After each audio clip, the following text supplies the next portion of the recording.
ہم نے رب کے حکموں کو توڑا، ہم نے پرواہ ہی نہیں کی۔ ہم سمجھے دنیا میں آئے ہیں تو ہماری دنیا ہے، آوارہ ہوں، خواہشات نفس کے مطابق زندگی گزاریں، آنکھیں بے حیائی میں لگی رہیں، سوچیں آوارگی میں لگی رہیں، کان نغمے سنتے رہے، زبان جھوٹ بکتی رہی، ظلم و جبر کا بازار گرم رکھا، عصمتیں عزتیں پامال کرتا رہا، لوگوں کا مال لوٹتا رہا، حق غصب کرتا رہا، کلیجے اور دل چیرتا رہا، لوگوں کو زخمی کرتا رہا، لوگوں کے جذبات سے کھیلتا رہا، پرواہ نہیں کی کہ یہ دنیا ہے، امتحان گاہ ہے، چند دنوں کے لیے آئے ہیں، اللہ کے حضور پیش ہونا ہے، عملوں کا حساب ہونا ہے۔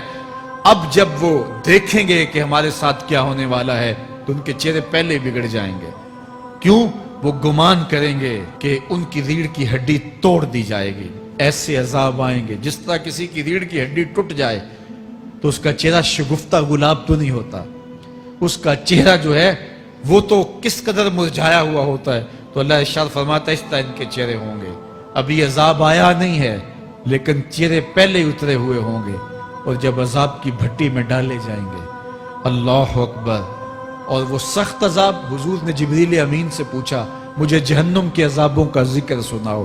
عرض کی حضور سب سے ہلکے عذاب کی کہانی سناتا ہوں، اور وہ یہ کہ جہنمی کے پاؤں میں آگ کا جوتا رکھا جائے گا، باقی پورا بدن اس کا سلامت ہوگا۔ یہ سب سے ہلکے عذاب کی کیفیت ہے۔ اب پاؤں میں آگ کا جوتا ہوگا، حدت، گرمی، شدت اتنی ہوگی کہ دماغ پگھل کے ناک اور کانوں کے راستے سے باہر آ جائے گا۔ پاؤں میں رکھے ہوئے جوتے کی گرمی دماغ کو ایسے چڑھے گی کہ وہ پگھل جائے گا اور ناک اور کانوں کے راستے سے باہر آ جائے گا۔ تو اللہ کے عذاب کے خوف سے چہرے بگڑ جائیں گے، حالت سلامت نہیں رہے گی۔ یہ بات ذہن میں رکھیں کہ اللہ جس کو جہنم میں ڈالے گا اس کو اس صورت میں نہیں ڈالے گا، یہ محمدی صورت ہے، یہ شکل اس کی چھین لی جائے گی اور اس کی شکل بڑی کر دی جائے گی۔ اس کا ایک ایک دانت احد پہاڑ جتنا ہوگا۔ احد پہاڑ کا پھیلاؤ 15 کلومیٹر پہ ہے، 15 کلومیٹر کا ایک دانت، اور 32 دانت کتنے ہوں گے تو منہ کتنا بڑا ہوگا۔ اس کو اتنا بڑا اس لیے کیا جائے گا تاکہ وہ عذاب کی تکلیف زیادہ سہے۔ 70 گز موٹی کھال ہوگی، اور کھال جل جائے گی تو اللہ قرآن میں فرماتا ہے ہم نئی کھال دے دیں گے تاکہ عذاب کی تکلیف اس کو گوارا کرنی پڑے۔ پھر چیخے گا، چلائے گا، ہائے مجھے پانی دو، پانی دو، پیاس کی شدت ہے۔ 70 سال تک تو اس کی کوئی آواز ہی نہیں سنے گا۔ 70 سال کے بعد داروغہ جہنم چیخ کر کہے گا کیا مانگتا ہے؟ وہ بولے گا مجھے پانی چاہیے۔ کہا جائے گا تو بے بھی ملتا ہے پانی۔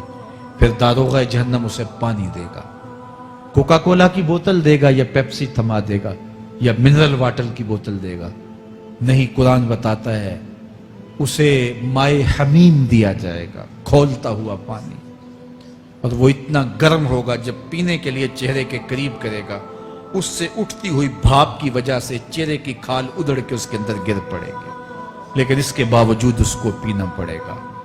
اللہ فرماتا ہے یہ دنیا ہی سب کچھ نہیں ہے، سمجھ لیا یہی سب کچھ ہے، آخرت کو بھول گئے، صبح اٹھے کام پہ چلے گئے، شام آئے آوارگی میں چلے گئے، صدائیں آتی رہی حی علی الصلاح حی علی الفلاح، کوئی پرواہ نہیں کی، نہ پیشانیوں نے سجدے کیے، نہ سوچوں میں پاکیزگی آئی، زندگی یوں گزار کے چلے گئے۔ ایسے نہیں، کہا ایک وہ ہوں گے جن کے چہرے شگفتہ گلاب ہوں گے، ایک وہ ہوں گے جن کے چہرے بگڑے ہوئے ہوں گے۔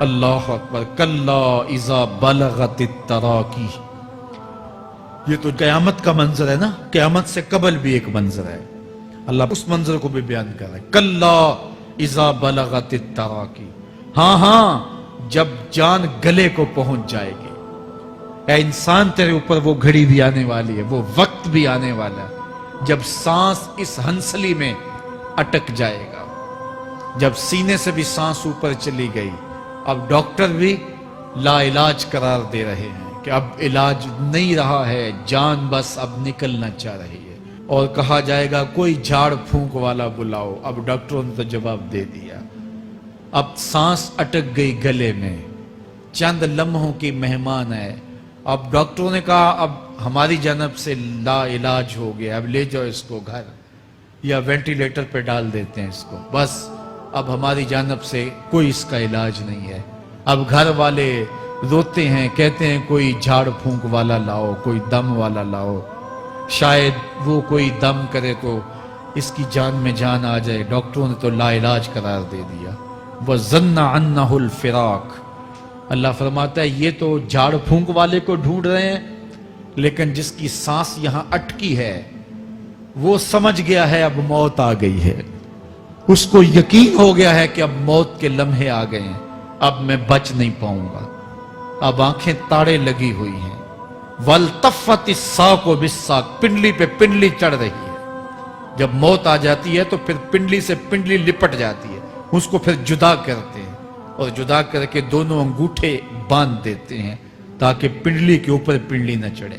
اللہ وہ منظر بیان کرتا ہے, صاحب یہ وقت آنے والا ہے جب دونوں انگوٹھے باندھ دیے جائیں گے, جب ناک میں روئی ٹھونس دی جائے گی, جب چٹے لباس میں کفن دیا جائے گا, جب غسال کے سامنے بے بس پڑے ہوں گے, وہ چاہے یہ بازو اٹھائے چاہے یہ بازو اٹھائے, گرم پانی ڈالے یا سرد پانی ڈالے, جب بس پڑے ہوئے ہوں گے جو ہے وہ غسل دینے والوں کے, اور ناک میں روئی ہوگی اور دونوں انگوٹھے آپس میں بندھے ہوں گے. یہ محل, یہ ماڑی, یہ کوٹھیاں, یہ بنگلے جس کو سویر شام لگ کے حلال حرام کی تمیز کیے بغیر بنایا تھا, غوث اعظم رضی اللہ تعالیٰ عنہ بولے مکان بنا رہا ہے, بسیں گے اور حساب تو جا کے دے گا, اور یہ تو ایک رات بھی تجھے اس گھر کے اندر نہیں رکھیں گے کہ چلو ایک رات مہمان رکھ لیں. کہتے ہیں نہیں نہیں, مہمانوں نے بھی جانا ہے تو جلدی کرو, اس کو سپرد کراؤ.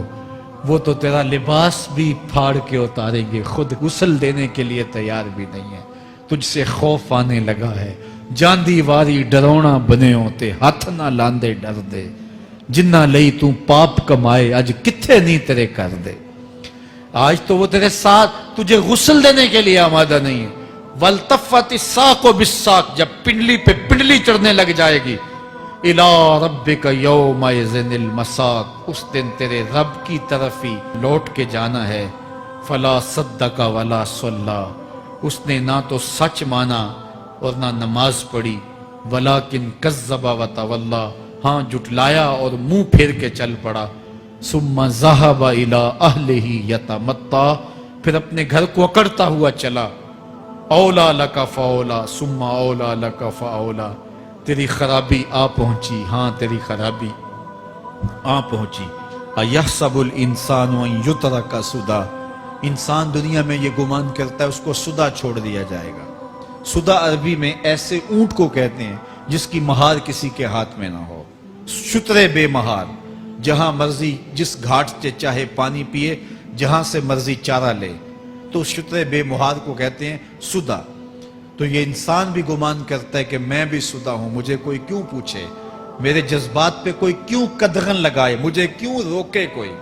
بالخصوص جوانی کے ایام کے اندر جوان کو بڑا ہوتا ہے کہ کوئی مجھے کیوں, وہ تو ماں باپ کے کہنے میں بھی نہیں آنا چاہتا. وہ کہتا ہے کیوں مجھے روکتے ہیں, میری جوانی ہے, میرے جذبات ہیں, مجھے آزادی سے جینے دو, کیوں میرے راستے میں رکاوٹ بنتے ہو, میں سدا ہوں. اللہ فرماتا ہے نہیں, ایک اونٹ تو سدا ہو سکتا ہے جس کو میں نے اشرف المخلوقات بنایا ہے, اس کو تو سدا نہیں چھوڑوں گا, اس کو تو پابند بناؤں گا حکام کا. اب وہ کہتا ہے کہ نہیں نہیں, یہ کیسے دوبارہ اٹھائے جائیں گے. اب دوبارہ وہی بات پھر آ گئی. الم یک نطفۃ من منی یمنا. اللہ فرماتا ہے ایک بوند تھی نا, پانی کا ایک قطرہ تھا جو رحم مادر میں رکھا گیا. ثم کان علقہ, پھر وہ پانی کا قطرہ لوتھڑا بنا. فخلق فسویٰ, پھر اللہ نے اسے پیدا فرمایا اور پھر ٹھیک ہموار کیا.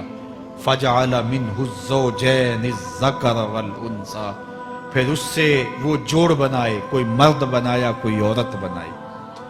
کہا اب غور کر, اب تیری آنکھیں دیکھتی ہیں, بجلیاں چمکتی ہیں, تیری زبان کا طوطی بولتا ہے, لوگ اشش کرتے ہیں تیری گفتگو پہ, تیری گفتار پہ صدقے جاتے ہیں, تیرے لہجے کے جمال کو دیکھتے ہیں, تیرے سینے کا زور, تیرے پنجوں کی طاقت, تیری دماغ کی تیزیاں اور تیری سوچوں کے اجالے, تیری زوردار ٹانگیں, تیرے کڑیل بازو اور تیری چوڑی چھاتی, اور تیرے گلاب کی پتیوں جیسے ہونٹ، اے انسان یہ سب کچھ کہاں تراشا گیا؟ ماں کے رحم میں، اس تاریکی میں جو 3 پردوں میں تھی، تیرا سر تیرے گھٹنوں میں تھا، اور تیرے رب نے وہاں تیرے اندر نسوانیت یا رجولیت کی صلاحیتیں پیدا کی، تیری آنکھوں میں چمک پیدا کی، تیرے کانوں میں نغمے بکھیرے، تیری زبان کے پٹھوں پہ قوت ذائقہ رکھی،